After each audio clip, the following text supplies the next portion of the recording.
नमस्कार, स्वागत है आपका आपके परिवार द लीगल संकल्प में। आज हमारी बीएनएस की क्लास नंबर है 12। इससे पहले 11 क्लासें हो चुकी हैं और आज हमारा चैप्टर अध्याय है 17। इससे पहले हम 16 अध्याय कंप्लीट कर चुके हैं।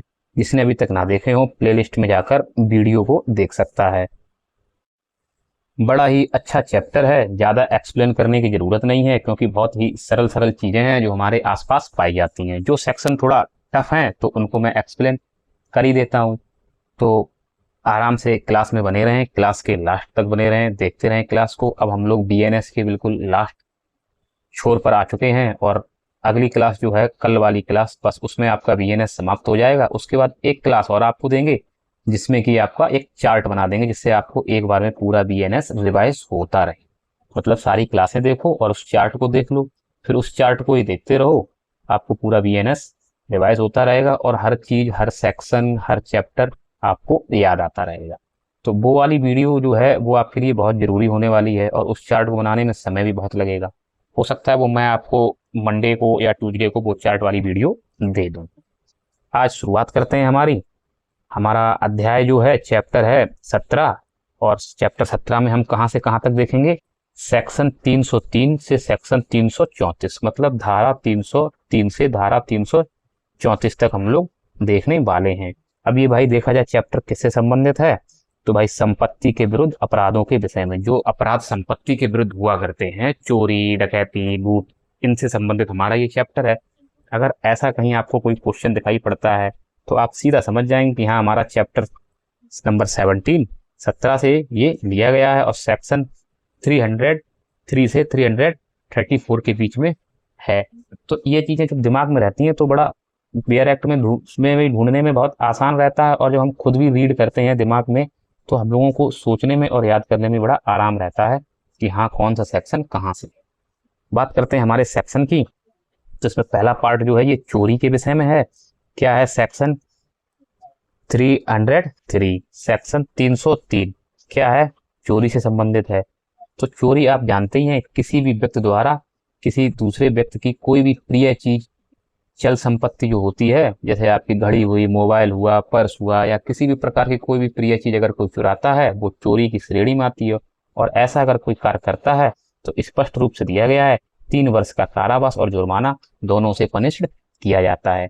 नेक्स्ट सेक्शन हम देखते हैं, हमारा सेक्शन नंबर 304 धारा 304 क्या कहती है? ये झपटमारी से संबंधित है। अब झपटमारी क्या होती है? झपटमारी का सीधा मतलब होता है छीन लेना। किसी से किसी प्रकार की कोई वस्तु जो है वो छीन ली, प्रिय वस्तु कोई छीन ली।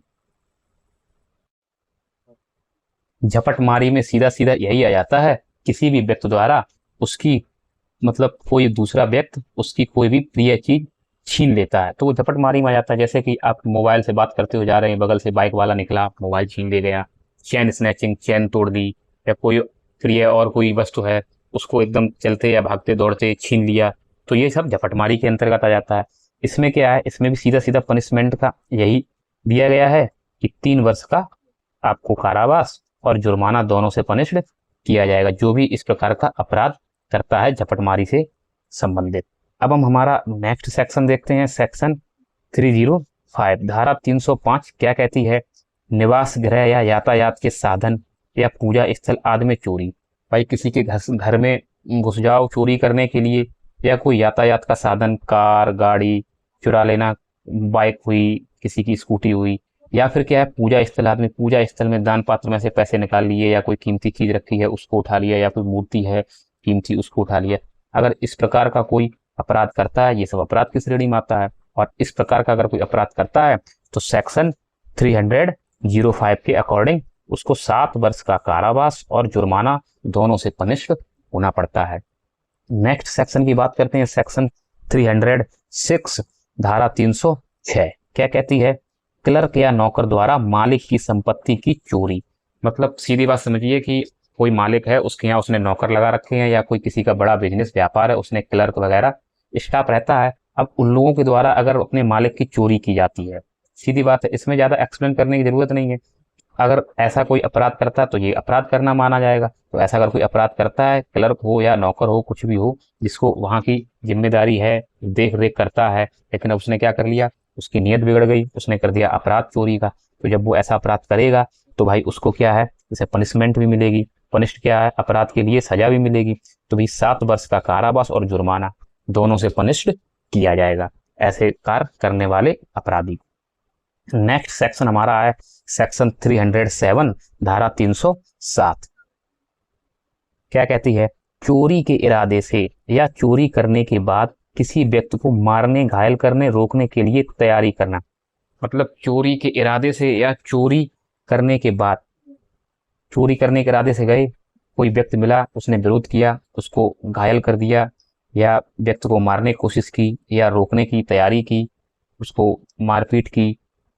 अब वो चाहे चोरी करने के इरादे से जाने के लिए हो या चोरी करने के बाद अगर किसी ने पकड़ दिया तब उसके साथ मारपीट की या उसे मारने की कोशिश की या घायल करने की कोशिश की, अगर ऐसा कोई अपराध करता है चोरी के दौरान, मारपीट चाहे पहले करे या बाद में करे, अगर ऐसा उसका इरादा है या चोरी करने के बाद करता है, तो भाई सीधी बात ये अपराध की श्रेणी में आता है।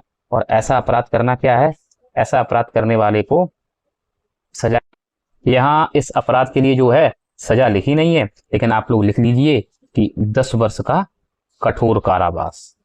अगर ऐसा कोई कार्य करता है तो 10 वर्ष का कठोर कारावास उसको और जुर्माना से दंडित किया जाएगा।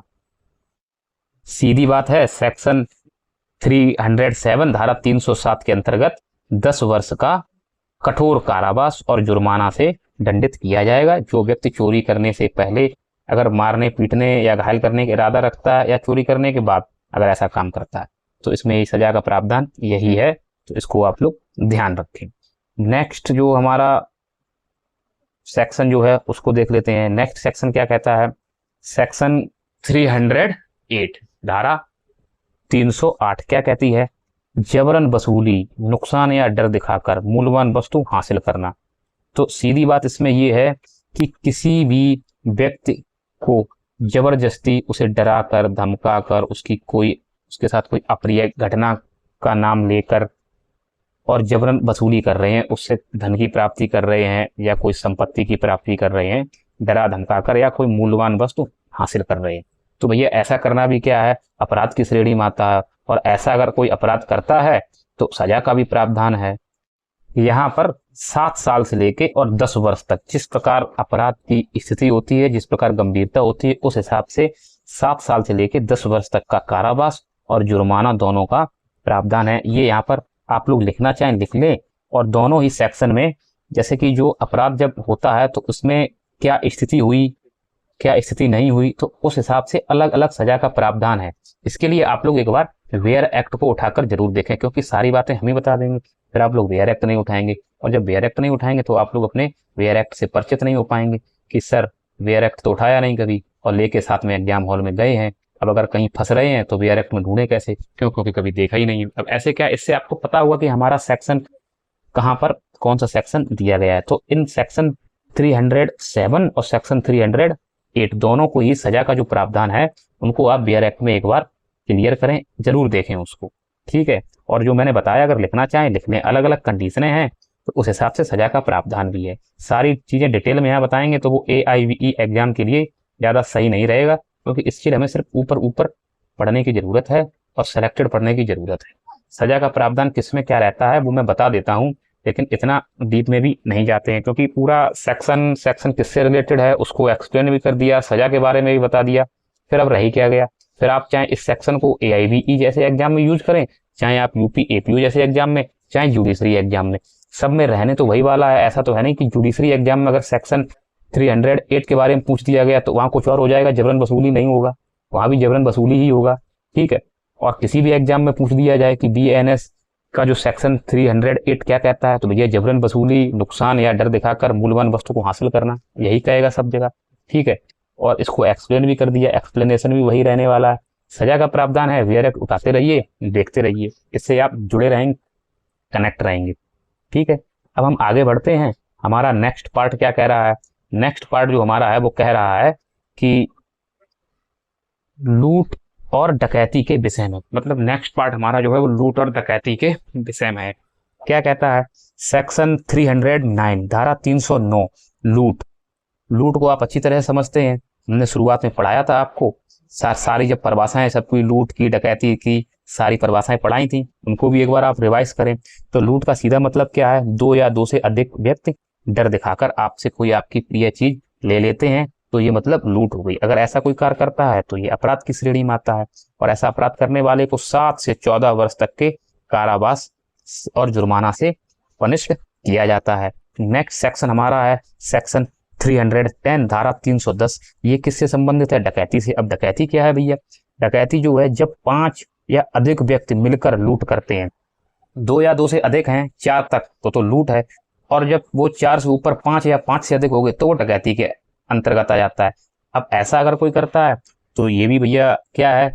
अपराध की श्रेणी में आता है, और ऐसा अपराध करने वाले व्यक्ति को 10 वर्ष से लेके आजीवन कारावास और जुर्माना दोनों से पनिश्ड किया जाता है। अब ये अपराध की प्रकृति पर निर्भर करता है कि उसमें कितनी गंभीरता है, क्या क्या हानि हुई। ऐसा तो नहीं कोई चोटिल हो गया, या सिर्फ लूट हुई है, डकैती हुई है, या कोई किसी की मृत्यु हो गई। जो भी अपराध होता है उसका हर एक सदस्य जिम्मेदार होता है, जितने लोग उस ग्रुप में हुआ करते हैं। अब हम हमारा नेक्स्ट सेक्शन देखते हैं। नेक्स्ट सेक्शन है हमारा सेक्शन 311 धारा 311। क्या है? मृत्यु या गंभीर चोट पहुंचाने के साथ लूट या डकैती से संबंधित। लूट हो या डकैती हो, अगर मृत्यु या गंभीर चोट, अगर मारने से या बहुत ज्यादा गंभीर चोटें पहुंच गई हैं, इससे संबंधित है, तो इसके लिए भी क्या प्रावधान है? मारने के आशय से या गंभीर चोट पहुंचाने के साथ लूट और डकैती अगर की गई है तो सेक्शन 311 धारा 311 के अंतर्गत 7 वर्ष का कारावास और जुर्माना से पनिश किया जाएगा, पनिशमेंट दिया जाएगा। नेक्स्ट सेक्शन हमारा है सेक्शन 312 धारा 312। क्या कहती है? घातक हथियार के साथ लूट या डकैती के प्रयास। मतलब घातक हथियार, तलवार टाइप का, चाकू बड़ा, या कुछ और राइफल वगैरह, पिस्टल, बंदूक, कुछ घातक हथियार हैं के साथ अगर लूट की जाती है या डकैती की जाती है तो ऐसा करना क्या है? ये भी अपराध की श्रेणी में आता है, और ऐसा करने वाले अपराधी को 7 वर्ष का कारावास, कठोर कारावास से दंडित किया जाता है, पनिश्ड किया जाता है। नेक्स्ट सेक्शन हमारा है सेक्शन 313 धारा 313। क्या कहती है? लुटेरों आदि गिरोह का सदस्य होने पर दंड। मतलब अगर कोई व्यक्ति किसी गिरोह का सदस्य भी है, लुटेरा कोई गिरोह हो या कोई और गिरोह हो, उसका आदि का कोई सदस्य अगर है, पाया जाता है, क्योंकि हर एक सदस्य के लिए सजा का प्रावधान बराबर है, तो यहाँ पर भी अगर कोई सदस्य है तो उसके लिए भी सजा का प्रावधान है। क्या है? 7 वर्ष का कठोर कारावास और जुर्माना दोनों से पनिश्ड किया जाएगा ऐसे व्यक्ति को जो किसी गिरोह या लुटेरे गिरोह का सदस्य पाया जाता है। तो ये कौन कहता है? ये सेक्शन 313 धारा 313 कहती है। अब हमारा नेक्स्ट सेक्शन जो है धारा 314 सेक्शन 314। क्या कहता है? संपत्ति का बेईमानी से दुरुपयोग, 6 माह और 2 वर्ष का कारावास। सीधी बात समझिए, किसी प्रकार की कोई संपत्ति है, उसका बेईमानी किया और उसका दुरुपयोग कर रहे हैं, तो ये क्या है? ये भी भाई एक सजा है। कैसी सजा है? कि एक कार है, अगर 2 लोगों ने मिलकर खरीदी है, दोनों लोगों का बराबर अधिकार है, आज कोई दूसरा व्यक्ति लेकर गया लेकिन उसको मालिकाना हक नहीं है, लेकिन बिना मालिकाना हक के और उसका दुरुपयोग कर दिया, उस कार को बेच दिया, ठीक है, तो ये क्या है? ये दुरुपयोग हो गया भाई। तो दुरुपयोग जब हुआ है, संपत्ति की बेईमानी मानी जाएगी। तो अगर ऐसा करना अपराध है, क्योंकि ज्यादा बड़ा ये अपराध माना नहीं जाता है, इसलिए 6 माह से लेकर 2 वर्ष का कारावास और जुर्माना दोनों से पनिशमेंट का इसमें प्रावधान दिया गया है। अब हम हमारा नेक्स्ट सेक्शन देखते हैं, सेक्शन 315 धारा 315। क्या कहता है? मृत व्यक्ति की संपत्ति का बेईमानी से दुरुपयोग। मतलब कोई व्यक्ति जो है वो मर गया है, उसकी संपत्ति के साथ बेईमानी की जा रही है, उसका दुरुपयोग किया जा रहा है।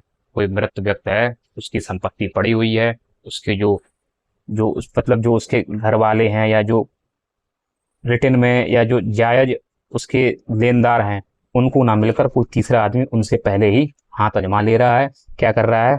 बेईमानी से संपत्ति का दुरुपयोग कर ले रहा है। तो ये क्या है? ये भी एक अपराध है। ऐसा करने वाले व्यक्ति को 3 वर्ष से लेकर 7 वर्ष तक का कारावास और जुर्माना से पनिश्ड किया जाता है। नेक्स्ट सेक्शन जो हमारा है सेक्शन 316 धारा 316। क्या कहती है? किसी व्यक्ति को सौंपी हुई संपत्ति का बेईमानी से दुरुपयोग या गबन। मतलब किसी व्यक्ति को कोई संपत्ति सौंपी गई है, अब उसका क्या है, उसका वो दुरुपयोग कर रहा है, गबन कर रहा है। जैसे बैंक, व्यापारी और सेवक। बैंक की बात ऐसी है कि बैंक में जितने भी कर्मचारी कार्य कर रहे हैं, संपत्ति किसकी है, बैंक सरकार की है, वो तो सिर्फ कर्मचारी हैं। अब वहाँ वो क्या करते हैं, किसी प्रकार का घोटाला कर दें, गबन कर दें। कोई व्यापारी है, किसी फर्म का व्यापारी है, ठीक है, और वो उस फर्म को लेकर घोटाला कर दे, घपला कर दे। कोई किसी का सेवक है, एक कर्मचारी के रूप में काम करता है, अब वो अपने मालिक के साथ किसी प्रकार का घोटाला घपला कर रहा है, तो ये क्या है, ये सौंपी हुई संपत्तियां हैं, ये उनकी खुद की संपत्ति नहीं है, लेकिन बेईमानी से क्या कर रहे हैं, दुरुपयोग कर रहे हैं, गबन कर रहे हैं। जब ऐसा कोई व्यक्ति कार्य करता है तो ये अपराध की श्रेणी में आता है, और ऐसा अपराध करने वाले अपराधी को 5 वर्ष से लेकर आजीवन कारावास और जुर्माना से दंडित किया जाता है, पनिशमेंट मिलता है, पनिश्ड किया जाता है। नेक्स्ट सेक्शन हमारा 317, धारा 317 सेक्शन 317 क्या कहता है, चोरी की संपत्ति वस्तु रखने से संबंधित। मतलब कई बार आपने देखा होगा, सस्ते में मिल जाती है, कम रुपए पैसे में, खूब पता है ये चोरी की है, लेकिन ले लेते हैं। अब जब पकड़े गए तब पता चला ये चोरी की है, तो ये तो अपराध हो गया। तो ऐसे अपराध को भी, अपराधी को भी सजा मिलेगी। ज्यादातर आपने देखा होगा कि चोर उचक्के जो हुआ करते हैं, कोई चैन वैन अंगूठी कहीं किसी से छीन लाए, चुरा लाए, और सीधे कहाँ जाते हैं, सुनार के पास जाते हैं। अब सुनार को खूब पता है ये चोरी की है, लेकिन वो कम भाव में ले रहा है और फिर उसको उसी रेट में बेचेगा, फायदे के लिए, अपने निजी फायदे के लिए क्या है, उसने उस चीज को ले लिया। लेकिन जब पता चला, पुलिस द्वारा चोर पकड़ा गया, चोर ने बताया मैंने वहां ऐसे ऐसे वो अंगूठी या हार दिया था, फिर वो सुनार के पास पाया गया, तो वो भी अपराध की श्रेणी में आ गया। भले उसने उस चीज के पैसे दिए चोर को, लेकिन उसको पता था ये चोरी की है, लेकिन वो अपराध की श्रेणी में आ गया। ऐसा जब कोई काम करता है, तो ऐसा जो अपराध जब हो जाता है, तो ऐसे जो अपराधी होते हैं उनको 3 वर्ष से लेके 10 वर्ष तक का कारावास और जुर्माना से दंडित किया जाता है। छोटा मोटा कोई अपराध है, केवल चेन स्नैचिंग, हार वार, तो 3 वर्ष से लेके, और पता चला किसी ऐसे व्यक्ति जिसमें कहीं मर्डर हो गया हो या बहुत गंभीर चोटें आई हो, ऐसे व्यक्ति का कोई सामान संपत्ति है और आप रखे हुए हैं चोरी की, तो उसमें 10 वर्ष तक का कारावास तक की सजा है, तो और जुर्माना का भी प्रावधान है।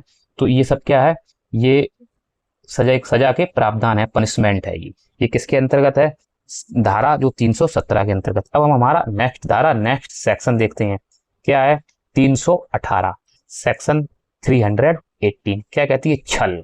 छल समझ रहे, आज जगह जगह पर, आसपास हर जगह छल ही छल चल रहा है। क्या कहता है छल, छल है धोखाधड़ी के अपराध से संबंधित। मतलब छल का मतलब सीधा सीधा है कि धोखाधड़ी करना, किसी के साथ धोखाधड़ी के अपराध से ये संबंधित है हमारा सेक्शन 318। क्या कहता है, धोखे से किसी की कोई वस्तु लेना, मतलब किसी को धोखे से कोई वस्तु ले ली, जैसे कि किसी के साथ धोखा कर दिया, बता दिया कि ये देखो ये जो है ये सोने की वस्तु है, ये हम तुम्हें दे दे रहे, तुम इसके बदले हमें अपनी ये घड़ी दे दो। अब पता चली उसका जो सोने की थी नहीं, नकली सोने की वस्तु दिखाकर असली सोने की वस्तु ले ली। या किसी भी प्रकार का ऐसा काम जिससे धोखा से ली गई हो, चाहे गाड़ी हो, चाहे संपत्ति हो, चाहे हार हो, चाहे कुछ भी हो, किसी भी व्यक्ति के साथ धोखाधड़ी अगर की गई है तो ये अपराध की श्रेणी में आता है। और ऐसा अपराध करने पर 3 से लेके 5 वर्ष 7 वर्ष, जैसी भी प्रकृति रही होगी, इसको आप लोग एक बार वेयर एक्ट में जरूर देखें, का कारावास और जुर्माना दोनों का प्रावधान है, दोनों से पनिश्ड किया जाएगा। नेक्स्ट सेक्शन हमारा है 319 धारा 319 क्या कहती है, प्रतिरूपण द्वारा छल। प्रतिरूपण द्वारा समझिए, रूप बदलकर, रूप बदल लिया और छल किया।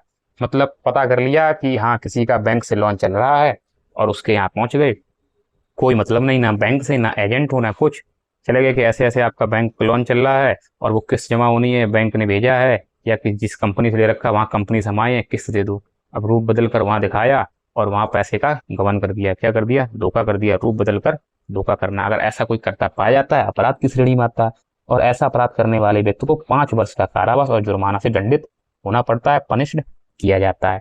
नेक्स्ट सेक्शन हमारा है सेक्शन 320 धारा 320 क्या है, लेनदारों को ना देने के अपराध से बेईमानी या कपट पूर्वक तरीके से संपत्ति को हटाने या छिपाने से संबंधित।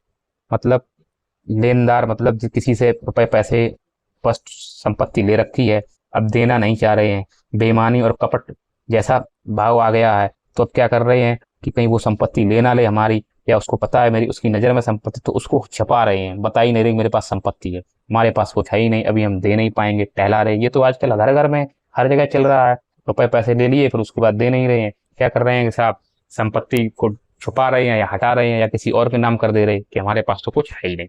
ये करना भी क्या है, ये करना जो है ये भी एक अपराध की श्रेणी में आता है, लेकिन ऐसा करने से इंसान बच तो पाता नहीं है कानूनी तौर पर। उसको पनिशमेंट मिलती है, क्या है, 6 माह से 2 वर्ष का कारावास और जुर्माना का प्रावधान किया गया है।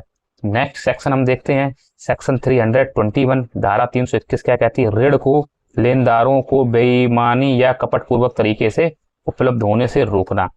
किसी प्रकार का ऋण, ऋण का मतलब आप लोग समझते हैं क्या है? ऋण का मतलब सीधा सीधा आपको बताएं कि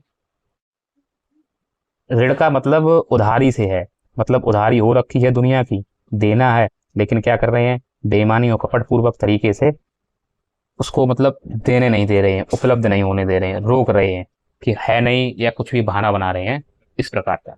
तो ये क्या है, ये भी एक अपराध की श्रेणी में आता है। क्या है, इसमें 2 वर्ष का कारावास और जुर्माना दोनों से इसमें पनिश्ड किया जाता है।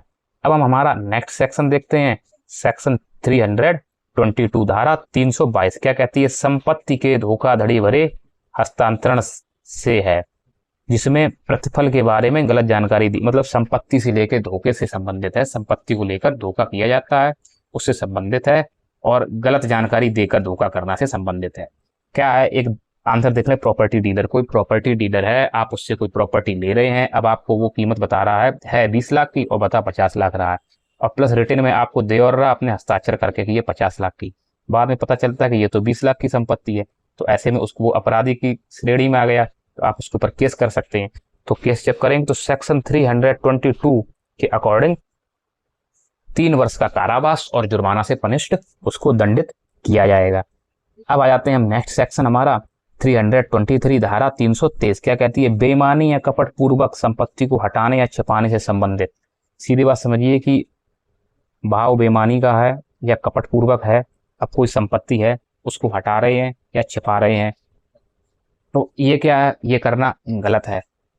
कोई संपत्ति है उसको कहीं कोई ले ना ले, कैसे ना ले ले, अब मान लो कोर्ट में केस चल रहा है आपका डाइवोर्स का, अब डाइवोर्स का केस चल रहा है, पता है कल को जज साहब ऑर्डर करेंगे कि इनके पास कितनी संपत्ति है, संपत्ति दिखाई जाए, उस हिसाब से ही आपको मतलब जब केस सेटल होता है पैसे वगैरह देने पड़ते हैं, तो वो संपत्ति अब उसको छुपा लिया, ढुका लिया कि साहब हम तो जो हैं हमारे पास कुछ है ही नहीं, हमारे पिताजी ने तो हमें बेदखल कर रखा है अपनी संपत्ति से, और ये सब बहानेबाजी चल रही है, जबकि फिर ऐसे बचने वाला कोई है नहीं। तो क्या है, इसी प्रकार का अगर कोई जब के काम होता है तो ये सेक्शन 323 के अंतर्गत आता है कि बेईमानी या कपट पूर्वक तरीके से संपत्ति को हटाने या छिपाने से संबंधित। ऐसा करने पर क्या होता है, 3 वर्ष का कारावास और जुर्माना दोनों से पनिश्ड किया जाता है। अब हम हमारा नेक्स्ट सेक्शन देखते हैं, सेक्शन 324 क्या कहता है, धारा 324 रिस्ट। अब रिस्ट क्या है, ये रिस्ट का मतलब है शरारत से, शरारत, जानबूझकर किसी की संपत्ति को नुकसान पहुंचाना या नष्ट करना, मतलब कोई ऐसी शरारत कर रहे हैं जिससे किसी की संपत्ति को जानबूझकर नुकसान पहुंच रहा है या नष्ट हो रही है। जैसे किसी की घड़ी है, उसकी घड़ी की जो घड़ी है उसकी चेन तोड़ दी, शरारत कर रहे हैं, किसी की बाइक खड़ी है उसका इंडिकेटर तोड़ दिया, किसी की साइकिल खड़ी है उसकी हवा निकाल दी। तो ये छोटे मोटे शरारतें जो हैं ये भी एक अपराध की श्रेणी में आती हैं, जब इनसे कोई बड़ा वो अपराध हो जाता है या कोई बड़ा कांड जब हो जाता है तो ये अपराध की श्रेणी में जाती है। अगर ऐसा कोई करता है तो अब ये जो जैसा अपराध होगा उसकी प्रकृति पर निर्भर करता है, लेकिन इसमें 6 माह से लेकर 5 साल तक के कारावास और जुर्माना की प्रावधान दिया गया है, किसमें, सेक्शन 324 के अंतर्गत। अब हम हमारा नेक्स्ट सेक्शन 325 धारा 325 को देखते हैं, क्या कहती है, जीव जंतु को मारना या विकलांग करना से संबंधित है, मतलब कोई जीव जंतु है अब उसके साथ शरारत कर रहे हैं, ठीक है, उसको विकलांग कर दिया या उसको मार दिया। दीपावली आ रही है, अभी कई लोग हमने देखे हैं बच्चे जो हैं किसी कुत्ते के पास पटाखा रखा है या वो कुछ आते हैं बम जो दीवार में मारे जाते हैं वो फट जाते हैं, किसी जानवर के मार दिया वो घायल हो गया या मर गया।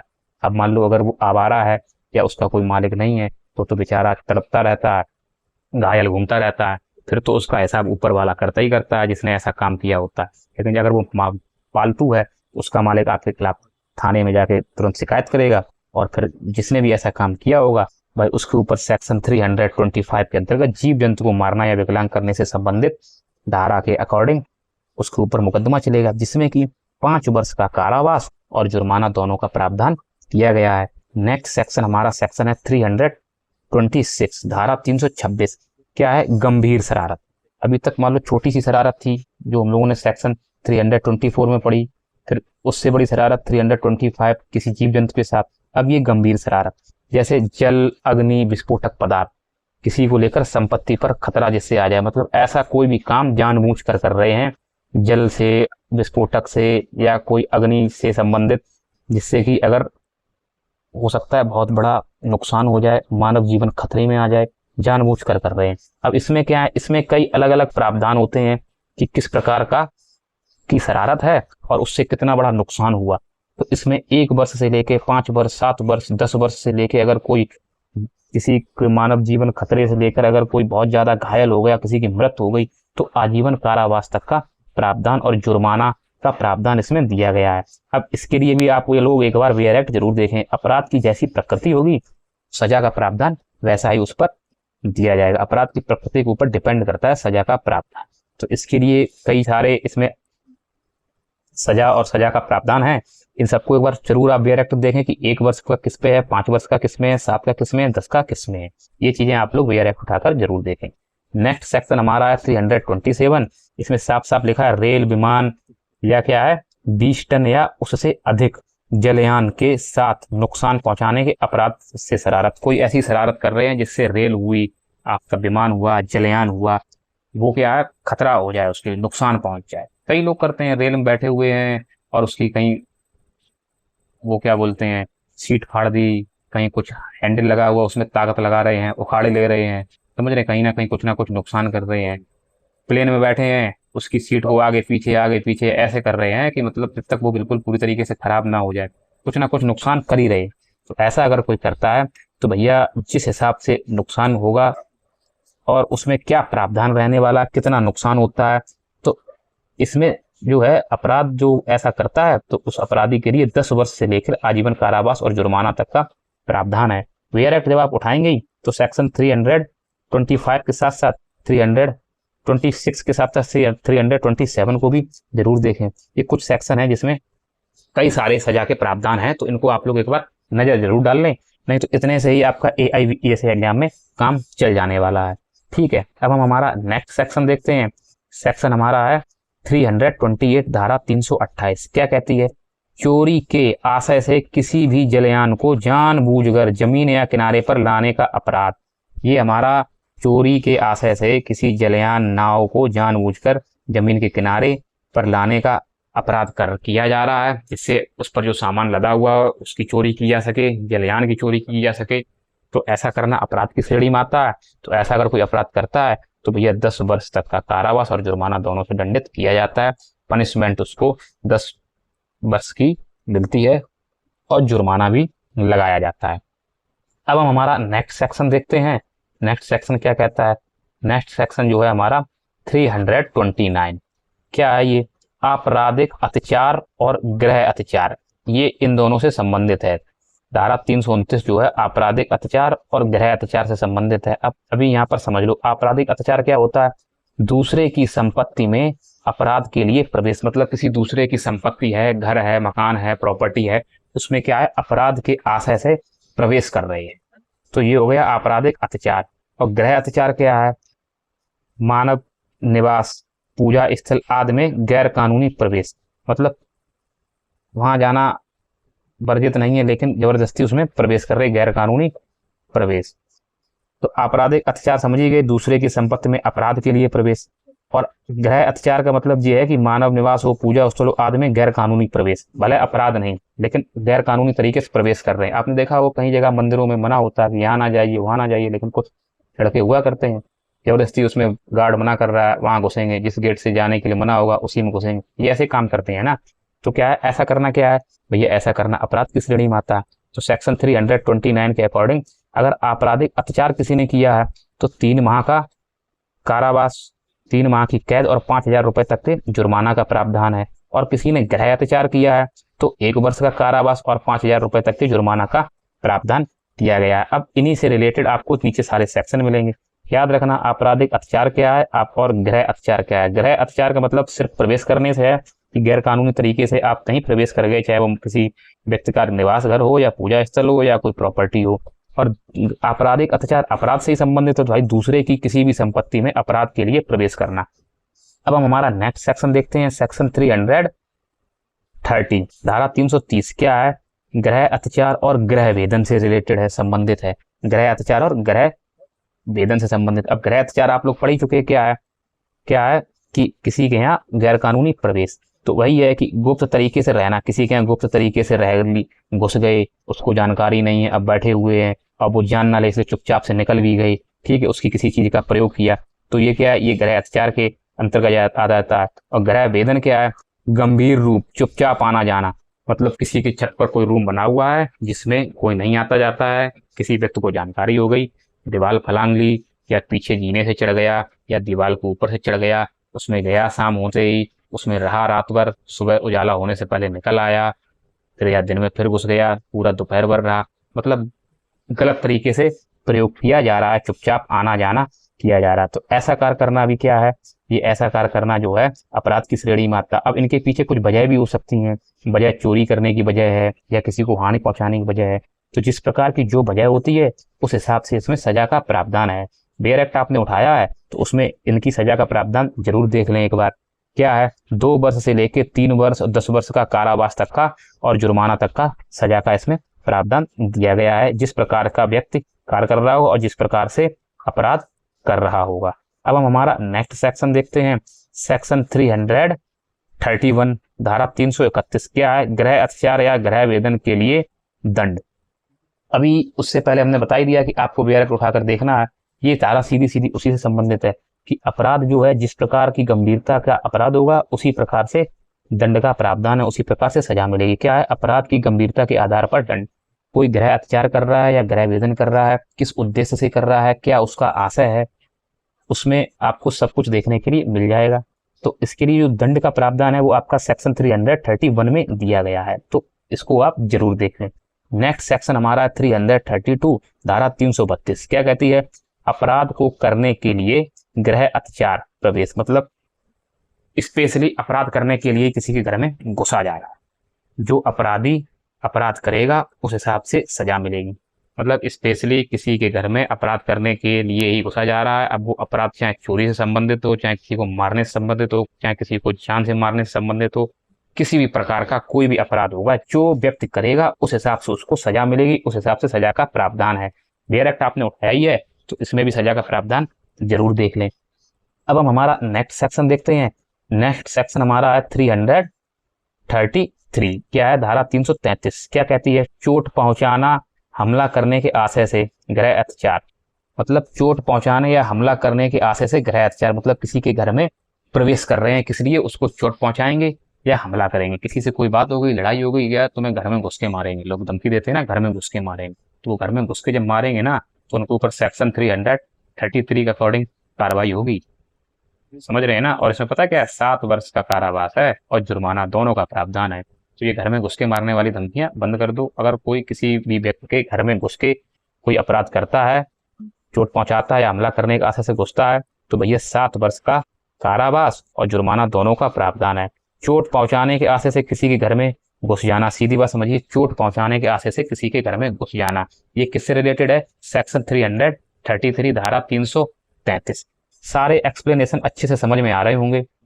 नेक्स्ट क्लास हमारी जो कल होने वाली है वो लास्ट क्लास होगी बीएनएस की। इसके बाद एक बार आप सारी क्लासें रिवाइज और कर लेना, फिर चार्ट देख लेना अच्छे से। बीएनएस आपका कंप्लीट हो गया, 8 नंबर आपके पक्के हो गए। उसके बाद भारतीय नागरिक सुरक्षा संहिता बीएनएसएस को प्रारंभ करेंगे। अभी नोटिफिकेशन आने वाला है नहीं जल्द, तो जब तक नोटिफिकेशन आएगा तब तक हम आपके ये तीनों क्रिमिनल लॉ हैं इनको समाप्त करवा देंगे। नोटिफिकेशन आ भी जाएगा, उसके बाद भी क्लासें चलती रहेंगी। फिर आपके लास्ट में जो छोटे छोटे जो लॉ है ना, इन्वायरमेंटल लॉ, कंपनी लॉ, इनसे 2-2 नंबर का आता है, कभी कभी आता भी नहीं, एक ही क्वेश्चन बना, तो इनके लिए इतना डिटेल में नहीं आएंगे। इनके लिए 1-1, 2-2 क्लास में पूरे लॉ खत्म, क्योंकि आपको पहले ही बता दिया कि ट्रिक ऐसी रखने वाले हैं जिससे आपका काम हो जाए सेलेक्टेड पढ़ के। ऐसे पूरा सिलेबस अगर आप पढ़ोगे डिटेल में तो भाई बहुत ज़्यादा डीप में चले जाओ, लगभग 25 लॉ हैं, ठीक है ना। तो इसलिए जो जिनका नंबर ज़्यादा है, काउंट ज़्यादा है, उनको अच्छे से पढ़ेंगे, और जो 1-1, 2-2 नंबर के, 3-3 नंबर के आ रहे हैं उनको हम लोग उन्हीं के हिसाब से पढ़ेंगे जिस हिसाब से वो आ रहे हैं। उसकी आप लोग चिंता बिल्कुल छोड़ दीजिए, प्रैक्टिस कराई जाएगी, सारी चीज़ें कराने वाले हैं। ठीक है, तो अब हमारा ये सेक्शन क्या है, 334 धारा 334, संपत्ति वाले पात्र को बेईमानी से तोड़ना या खोलना। तो कोई भी ऐसा पात्र है, संदूक है, कोई लॉकअप है, कोई सेफ है या कोई अलमारी है जो बंद है, पता है इसमें संपत्ति है, इसमें रुपए रखे हैं, गहने रखे हैं, कुछ रखा हुआ है, अब बेईमानी की नीयत से उसको तोड़ रहे या खोल दिया, तो क्या ये भी भैया गलत बात है, ये अपराध की श्रेणी में आता है और ऐसा अपराध करने वाले को 2 से 3 वर्ष का कारावास और जुर्माना से पनिश्ड किया जाता है। 1 मिनट जरा हमारा यूपी एपीओ के बारे में सुन लीजिए। यूपी एपीओ का शॉर्ट नोटिफिकेशन आ चुका है और उसको लेकर एक वीडियो मैंने डाल दी है, उस वीडियो को जरूर आप लोग देख लेना। यूपी एपीओ को लेकर क्या तैयारी रहने वाली है ये आपको अच्छे से पता चल जाएगी। वीडियो में आप लोग बने रहे। आपका बहुत बहुत सभी लोगों का धन्यवाद।